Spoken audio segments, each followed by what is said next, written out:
Alors, je m'appelle Bastien Lucas, je dirige notamment la société Mégot, qui elle dépollue, recycle, a même une usine pour recycler les mégots de cigarettes pour en faire du mobilier urbain. Alors déjà, ce qu'il faut rappeler, c'est que Mégot est pionnier du recyclage en France. On s'est lancé dès 2015 pour transformer cette matière qui est l'acétate de cellulose. Pourquoi l'acétate de cellulose? Parce qu'on la retrouve dans le filtre de cigarette, mais également dans les lunettes. On n'en parle pas suffisamment. Il s'agit d'un plastique, donc on s'est transformé en tant qu'artisan. Mégot en fait est né du constat suivant, qu'il y a partout des mégots par terre, sur les plages, sur les sentiers, dans les villes, dans les communes, dans les entreprises. La cigarette, représente vraiment cette mauvaise attitude qu'ont encore les fumeurs de jeter improprement par terre la cigarette. Deuxième chose, c'est que c'est un déchet polluant. La cigarette est un déchet dangereux.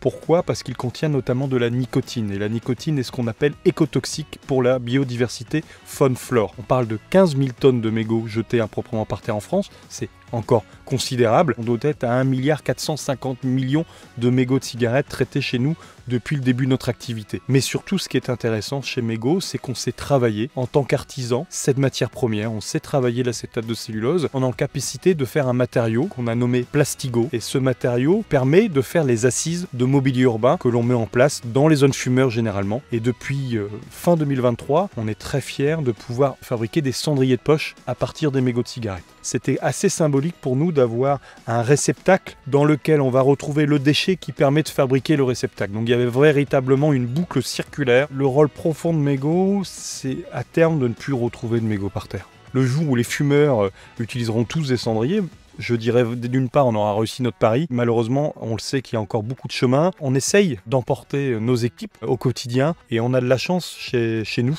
déjà d'avoir une équipe extrêmement dynamique. Et on a une équipe qui est très variée, avec des personnes avec beaucoup de background, des personnes beaucoup plus jeunes, des personnes un peu plus âgées, etc.